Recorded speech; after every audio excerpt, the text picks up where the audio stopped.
Bienvenidos a un nuevo episodio de Punto T. Mi nombre es Mariana Serrano y es un gusto estar con ustedes. Espero que ya hayan tenido la oportunidad de escuchar el último episodio. Recuerden que pueden escucharlos a través de Spotify, YouTube y Google Podcast. Solamente búsquenos como Punto T. También síganos en Instagram. Pueden buscarnos como @.tpodcast. Y si les gusta nuestro contenido, no olviden suscribirse y seguirnos. Pero ahora sí, ya sin más, vamos a comenzar con el tema del día de hoy, de nuestro episodio, que como ya habrán podido notar en el título, vamos a hablar sobre cine de posesiones.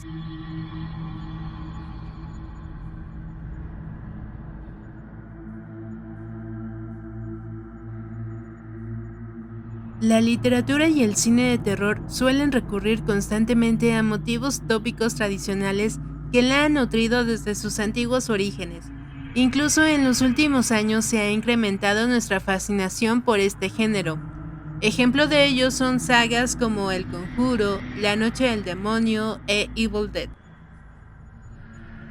Aunque ha sido el cine el que la ha llevado a su máxima expresión, la posesión diabólica la podemos rastrear ya desde la antigüedad sumeria e incluso más adelante. Podemos mencionar que está documentada en la Biblia misma. Ahí se menciona cómo Jesús le retiró los demonios a un poseído y los traspasó a un cerdo. De manera que nos enfrentamos ante un fenómeno que pudiera ser real. Aún no se ha comprobado al 100% o de manera científica, pero efectivamente en muchas religiones, si no es que en todas las religiones del mundo, se ha hablado de posesión, de una u otra manera. Así es que partiendo de ese punto, me parece que justo es eso lo que ha llegado a causar mucho impacto cuando las personas llegamos a ver películas sobre posesión, porque te queda en la cabeza si es real, si existen las posesiones, se ven así.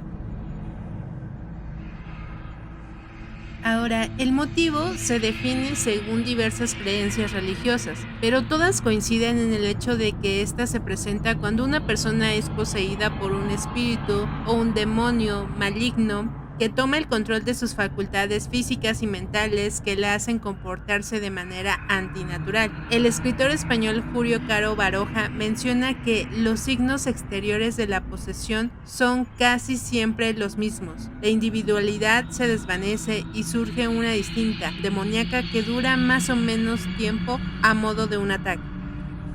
Pero, ¿qué más conforma el motivo de la posesión diabólica? De acuerdo con lo que el cine y la literatura han propuesto en los últimos años, se puede identificar 3 elementos tradicionales asociados a la posesión diabólica. Número 1. En la mayoría de los casos, los poseídos carecen de la protección de algún tipo de creencia religiosa, son ajenos a una religión, o en el caso de la tradición cristiana, no están bautizados, y esto los hace más vulnerables a la posesión demoníaca, como sucede con la familia de El Conjuro.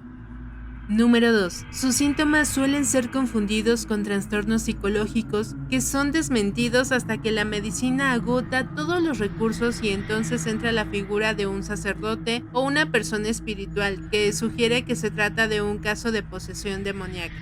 Y número 3, algunas de las posesiones se originan después de rituales en los que se conjura una fuerza oscura como aliada para lograr un oscuro propósito. Esto lo podemos apreciar en la mayoría de las producciones actuales, como La Monja.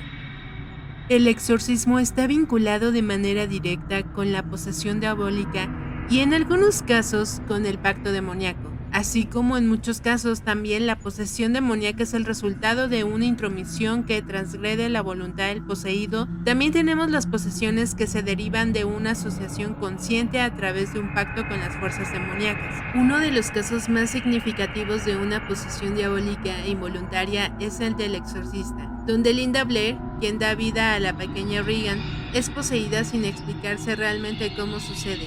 En este sentido, El Exorcista introdujo en el cine los primeros rasgos propios de la posesión diabólica. Por otra parte, tenemos los casos en los que la posesión demoníaca es el resultado de un pacto o de la imprudente invocación de fuerzas desconocidas por algunos protagonistas. Por ejemplo, en Annabelle 2, La Creación, el demonio logra engañar a los dolientes padres que han perdido a su pequeña Annabelle para que ambos le den permiso de entrar. Al tratarse de uno de los temas más recurrentes en el cine del terror actual, la pregunta sería, ¿cuál es la razón de su permanencia? Tal vez la respuesta radica en el origen de los miedos más ancestrales de la humanidad y que se relacionan con la eterna lucha entre el bien y el mal. Nos recuerdan que el mal existe y que no es ajeno a la humanidad. A continuación vamos a hablar sobre algunas películas relacionadas con este tema. Como siempre, con la advertencia de que solamente voy a mencionar algunas. Me encantaría poder hablar de todas las que existen, pero no nos daría el tiempo suficiente. Pero ya saben, cualquier recomendación, si hay alguna película que no mencioné, pero que a ustedes les haya gustado mucho o les haya impactado mucho, déjenlo en los comentarios, por favor. Vamos a comenzar con la película Madre Juana de los Ángeles, también conocida como El Diablo y la Monja, y esta es una película de terror polaca de 1961 sobre posesiones demoníacas, dirigida por Jerzy Kawalerowicz, en donde su argumento se basa en la novela homónima del mismo director, que a su vez se inspira libremente en las posesiones de Loudun del siglo XVII. La película ganó el premio del jurado en el Festival Internacional de Cine de Cannes de 1961. La historia tiene lugar en y alrededor de un convento polaco del siglo XVII, donde un sacerdote, el padre jesuita Józef Surin, llega a una pequeña posada cerca de Smolensk para pasar la noche. Ha sido enviado a investigar un caso de posesión demoníaca en el convento cercano, después de que el sacerdote local, el padre Garnik, fuera quemado en la hoguera por tentar sexualmente a las monjas. Al día siguiente, el padre Surin se dirige al convento donde conoce a la abadesa, la madre Joan, que se dice que es la más poseída de todas las monjas. Para este punto, ya 4 sacerdotes antes que el padre Surin han intentado exorcizar a la madre Joan, pero sin éxito. Los aldeanos de la posada sienten curiosidad por el turbulento pasado del convento y hacen todo lo posible por seguir su historia en desarrollo.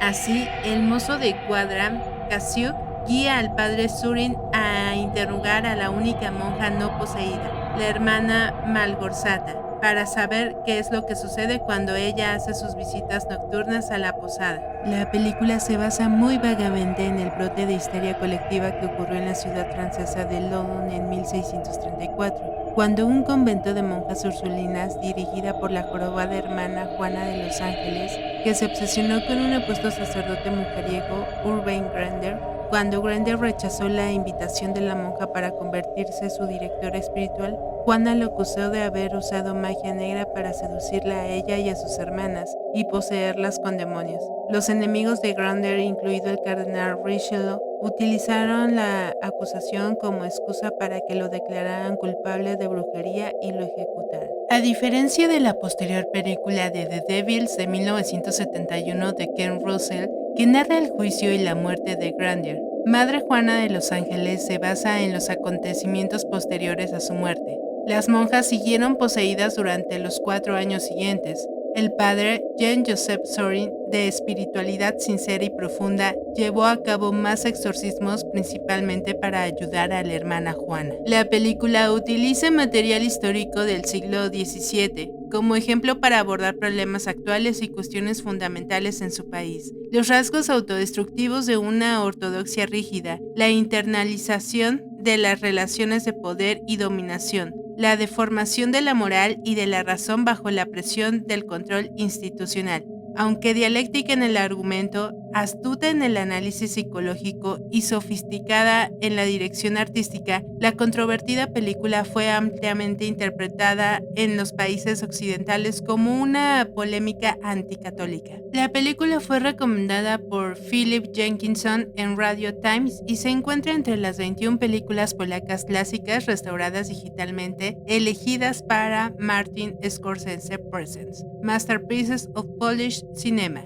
Los demonios. Esta es una película británica de 1971 dirigida por Ken Russell y protagonizada por Oliver Reed y Vanessa Redgrave.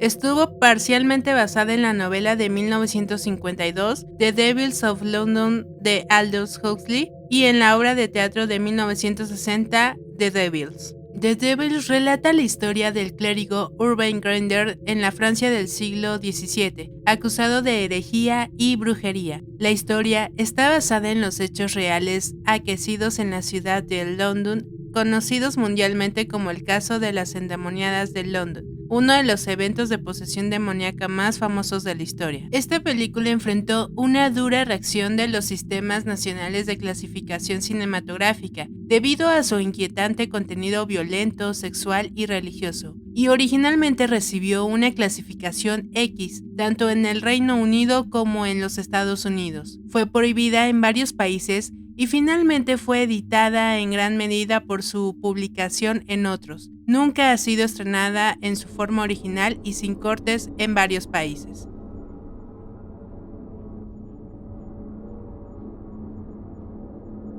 Y ahora llegamos con uno de los más grandes clásicos dentro del cine, la de mayor referencia, y me atrevería a decir que la película más importante hasta el momento en cuanto a posesiones. Por supuesto me estoy refiriendo a El Exorcista.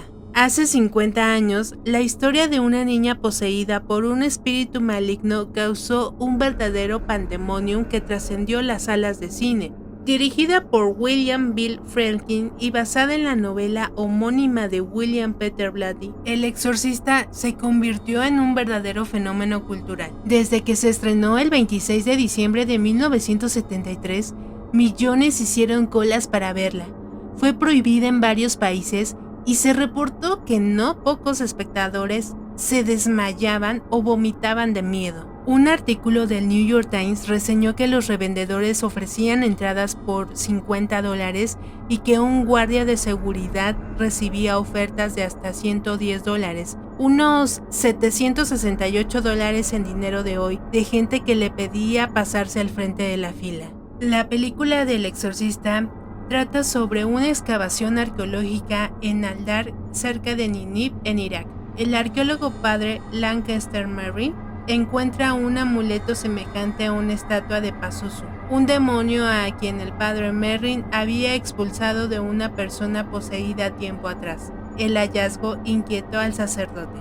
Mientras tanto, en Estados Unidos, el padre Damien Carres, un joven sacerdote de la Universidad de Georgetown, Washington, empieza a dudar de su fe, mientras hace frente a la enfermedad terminal de su madre y más adelante a la muerte repentina de esta. No lejos del sacerdote, Chris McNeil, una exitosa actriz en Georgetown, nota cambios dramáticos y peligrosos en su hija de 12 años, Regan, que incluye comportamiento errático, alteraciones metabólicas y cambios extremos de humor. Su madre inicialmente cree que los cambios están relacionados con la pubertad, pero los médicos sospechan que es una lesión en el cerebro. Regan soporta una serie de desagradables pruebas médicas y psiquiátricas durante varios meses, que no muestran nada fuera de lo común, mientras los sucesos paranormales no solo continúan, sino que son cada vez más violentos. La película fue protagonizada por Max von Sydow, Jason Miller, Ellen Burstyn y Linda Blair. Blatty, el autor de la novela, explicó que el argumento se inspiró en un hecho verídico sobre el que empezó a trabajar cuando aún era estudiante universitario. El hecho fue un supuesto exorcismo ocurrido en 1949, del que informó The Washington Post. En el caso real, la persona supuestamente poseída era un niño de 14 años de edad que sufrió alteraciones en su personalidad, por lo cual se le practicaron varios exorcismos en un lapso de 3 meses. Tiempo después, se revelaría que se trataba de Ronald Edwin Hunkler, un joven de gran talento que posteriormente fue ingeniero en la NASA y realizó aportes esenciales para el éxito de la misión del Apolo 11, que aterrizó en la Luna. A él se deben los paneles anticalentamiento que recubrirían la nave para evitar su desintegración durante el proceso de reintroducción en la atmósfera. Aunque el libro había sido un éxito en ventas, Blatty, quien también se encargó de producirla, y Friedkin, su elección como director, tuvieron dificultades para distribuir la película. Después de rechazar o ser rechazados por las principales estrellas de la época, eligieron opciones a las que se opusieron enérgicamente los ejecutivos del estudio en Warner Bros. Pictures. Los papeles principales fueron interpretados por Burstyn, la entonces desconocida Blair, y Miller, el autor de una obra de éxito que nunca antes había actuado en películas. El rodaje también fue difícil. La mayor parte del set se quemó.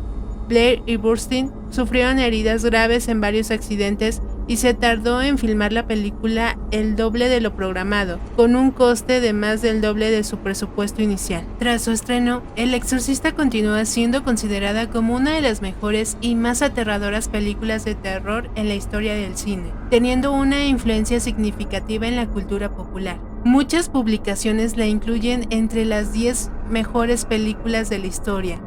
La Biblioteca del Congreso de Estados Unidos seleccionó la película en 2010 para que se conservara como parte de su Registro Nacional de Cine como cultura histórica o estéticamente significativa. Mark Kermode, reconocido crítico de cine británico, realizó hace 25 años para la BBC un documental titulado Temor de Dios, en el que desmenuza el film en conversaciones con Blatty, Friedkin, los actores y otras personas que fueron clave en cada uno de los 121 minutos que dura la producción. En el 2000 salió El Exorcista, la versión que usted nunca ha visto. Esta es una versión con todas las escenas completas, incluso escenas que en su momento no llegaron a salir porque en aquella época pues había censura o se consideraban ya escenas demasiado fuertes, y en los 90s, cuando empezaban a sacarla en televisión abierta, pues igual salía muy recortada. También, si les interesa, hay un documental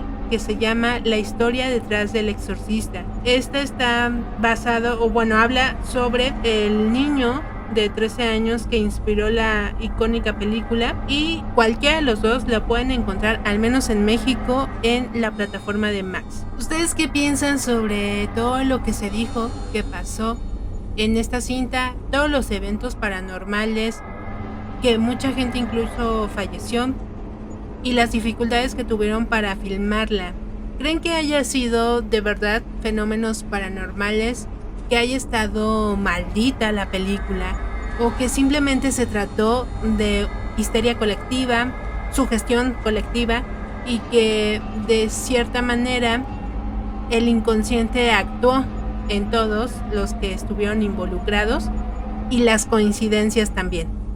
Yo, si me preguntan, creo que sí tuvo que ver con fenómenos paranormales, porque al final estaban abriendo cosas o portales, porque al final eso es lo que puede llegar a atraer. Pero ustedes díganme qué es lo que creen. Lo que sí es completamente real es que esta película pasó por completo a la historia. Hasta el momento no ha habido ninguna película que haga que supere el miedo que se sintió en su momento. Y yo creo que así va a estar por muchísimo tiempo. No sabemos hasta en qué momento salga una película. Tendría que salir algo muy fuerte y muy bien hecho además para que pueda superarla. Pero creo que El Exorcista siempre va a ser la película de exorcismos.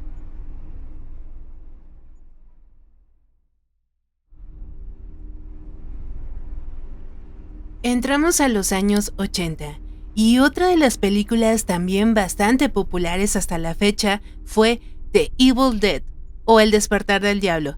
Es una película estadounidense de 1981 dirigida y escrita por Sam Raimi. La cinta está protagonizada por Bruce Campbell y Ellen Sandwich. Su trama gira en torno a un grupo de jóvenes que decide pasar unos días en una cabaña abandonada en el bosque. siendo su estancia interrumpida por el ataque de un espíritu que fue despertado por los personajes. Se considera un ícono del cine de terror de serie B y tras su éxito le siguieron 2 secuelas, Evil Dead 2 y Army of Darkness, así como una nueva versión homónima. De hecho, en 2015 se estrenó en el canal Starz la serie de Ash vs. Evil Dead, la cual es una secuela directa de las 3 primeras películas. La franquicia a la que dio origen también incluye cómics, videojuegos y hasta un musical. La película gira en torno a 5 estudiantes universitarios: Ash, Linda, Cheryl, Scott y Shelly. Ellos se internan en los bosques de Tennessee para pasar un fin de semana en una cabaña abandonada. Los jóvenes comienzan a experimentar extraños sucesos causados por la presencia del denominado Libro de los Muertos, el Necronomicon Ex Mortis, encuadernado en piel humana y escrito con sangre, que se encontraba dentro de la cabaña. Junto a él encuentran una grabadora que contiene una cinta, la cual fue grabada por el dueño de la cabaña. Un arqueólogo que recita algunos pasajes del libro es lo que se escucha. Al ser reproducida por los estudiantes, provoca el despertar de los espíritus que estaban aletargados y que habitan en el bosque. Esta es una película que también es considerada de humor negro y algo que la característica son los personajes ya poseídos, como se ven bastante, digamos, falsos, como muñecos. Entonces es algo que nos ayuda bastante a recordar esta película, que por supuesto si la vemos ya en nuestra época pues nos dará bastante risa como aparecen, pero no sé si cuando salió llegó a causar algún efecto, porque también se ven bastante diabólicos. Y la historia detrás de esta película, de cómo se filmó, es bastante interesante, ya que el director, Sam Raimi, había filmado películas durante años con ayuda de sus compañeros de universidad y amigos, y en 1979 formó la compañía Renaissance Pictures junto a Robert Tappert y Bruce Campbell, esto con el objetivo de producir su primer largometraje, The Evil Dead. La cinta fue financiada gracias a las ganancias obtenidas con su trabajo anterior, Within the Woods, una película de 30 minutos de duración que presentaba una trama similar a The Evil Dead. Según Raimi, el objetivo de Within the Woods era que los inversionistas creyeran en la película. The Evil Dead contó con un presupuesto aproximado de $375,000. Entre las personas que trabajaron en esta cinta estaban Joel Cohen, quien participó como editor asistente de la película. La cinta fue filmada en una cabaña ubicada en los alrededores de Morristown, Tennessee. El rodaje duró cerca de 3 meses y se realizó con una película de 16 milímetros. Tras este periodo fueron filmadas algunas escenas extras en la casa de Raimi, ubicada en Franklin, Michigan. En esta película se utilizaron unas tomas en las cuales perseguían a gran velocidad a algunos personajes, representando así una visión en primera persona del espíritu que los ataca. Dichas tomas se realizaron montando la cámara en una tabla de madera, la cual era operada por 2 personas que la iban moviendo a gran velocidad a través del bosque. Debido a su gran contenido de violencia, la versión original fue prohibida en muchos países, incluyendo Suecia, Malasia, Irlanda, Singapur e Islandia. En Alemania la película fue prohibida al público durante casi 10 años. En estos años circulaba clandestinamente en el mercado negro. Fue mostrada al público en el año 1992 con varias ediciones y censuras, hasta que en el año 2001 fue lanzada en DVD sin cortes. En el Reino Unido, la película fue evaluada por el BBFC en agosto de 1982, a la cual se le cortaron 49 segundos de material y la calificó para mayores de 18 años. En 1984, tras la entrada en vigencia de la Video Recording Act, The Evil Dead fue retirada del mercado por el organismo, debido a que su contenido era considerado obsceno. La película volvió al mercado en 1990, tras ser cortados 66 segundos del material original y siendo clasificada nuevamente para mayores de 18 años. La versión sin cortes de la cinta fue autorizada en 2001 con el lanzamiento del DVD. Sin duda estamos ante una de las películas con mayor censura que ha tenido. Imagínense, al grado de ocultarla por muchos años y no puedo creer que haya sido hasta el 2001 cuando haya vuelto a la luz esta película. No sé qué piensan ustedes, realmente no sé si es porque la hayan considerado obscena, porque sí, los personajes o las caracterizaciones sí son grotescas, sí las ves y te causan algo, o fue miedo lo que también sintieron, porque esa parte de la grabación, lo que se escucha, como lo que dicen para invocar, la verdad es que sí se siente como una vibra rara. Que el libro sea como el Necronomicon o el Necronomicon. Entonces me da mucho como esas vibras de Lovecraft. Todo eso, el lenguaje, y a lo mejor pensaron que si la seguían reproduciendo podían como atraer algo, invocar algo, ¿no? O los jóvenes en ese momento, como seguir esos pasos. Tal vez fue lo que ocurrió. Pero, ¿ustedes qué piensan? Ahora vamos a quedarnos en el mismo año, 1981, pero vamos con una película que es todo lo contrario a las anteriores. Hablando de popularidad en su tiempo o cuando salió, no la tuvo. De hecho, es una película que hoy sí ya es conocida, pero fue bastante oculta, por así decirlo. Me estoy refiriendo a Possession o Posesión. Esta es una película alemana de terror y suspenso, estrenada el 27 de mayo de 1981, dirigida por Ansel Zulavsky y protagonizada por Isabel Adjani y Sam Neill. La trama sigue a un espía internacional quien comienza a exhibir un comportamiento cada vez más perturbador de su esposa después de que ésta le pide el divorcio. Anna, quien es la esposa, no le dice por qué le pide el divorcio, pero insiste en que no es porque encontró a alguien más. A regañadientes, le entrega el departamento y la custodia de su pequeño hijo Bob. Después de recuperarse, visita el piso y encuentra a Bob solo y descuidado. Cuando Anna regresa, él se queda con Bob y se niega a dejarla sola con el niño, pero intentan hacer las paces.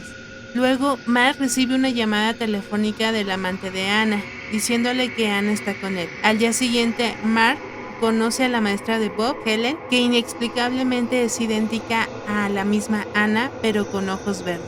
La película es una coproducción internacional entre Francia y Alemania Occidental. Se filmó en Berlín Occidental en 1980. Se trata de la única película en inglés de Zulavsky y se estrenó en el 34º Festival de Cine de Cannes, donde Adjani ganó el premio a la mejor interpretación femenina por su actuación. El guión fue escrito durante el doloroso divorcio de Zulavsky con la actriz Malgorzata Browning. Si bien no tuvo el éxito comercial ni en Europa ni en los Estados Unidos, en este último solo recibió un corte muy editado con su estreno inicial. La película finalmente adquirió un estatus de culto y ha sido valorada de manera más positiva en años posteriores. La película comenzó su rodaje el 7 de julio de 1980 en Berlín Occidental y la mayor parte de la película se rodó junto al muro de Berlín, en la sección de Kreuzberg. La calidad surrealista y limpia que Zulavsky quería para la película se vio favorecida por el trabajo en Steadicam del operador de cámara Jarosevich y la cinematografía e iluminación de Bruno Neiten, Carlo Rambaldi, un famoso artista italiano de efectos especiales y creador de la cabeza animatrónica de Alien. Ayudó también en la creación de la criatura tentáculo que aparece en la película. El papel fue emocionalmente agotador por Adjani. En una de las entrevistas afirmó que le llevó varios años recuperarse de su actuación, que Jay Hoberman calificó como una auténtica área de histeria. Se rumoreaba que intentó suicidarse después de completar el rodaje, lo cual fue confirmado por Zulavsky. La revista Time Out comparó el comportamiento de su personaje con las acciones de un derviche de emoción desenfrenada y puro terror sexual.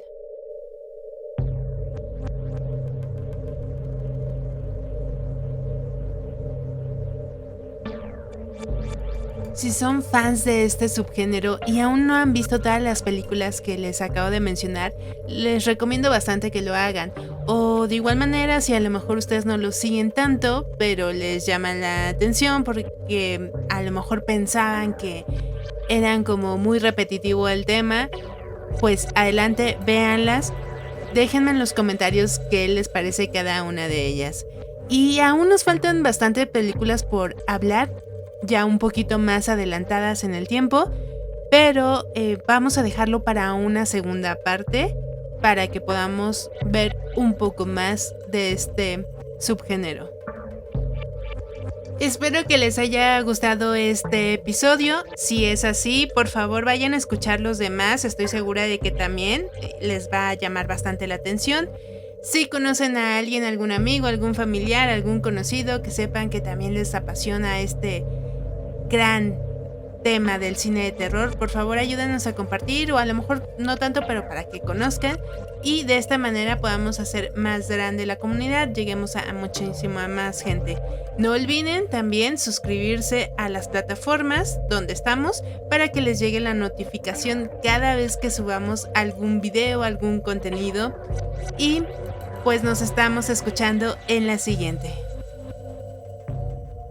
Fue un placer estar con ustedes en el momento en el que hayan elegido escuchar el episodio de Punto T.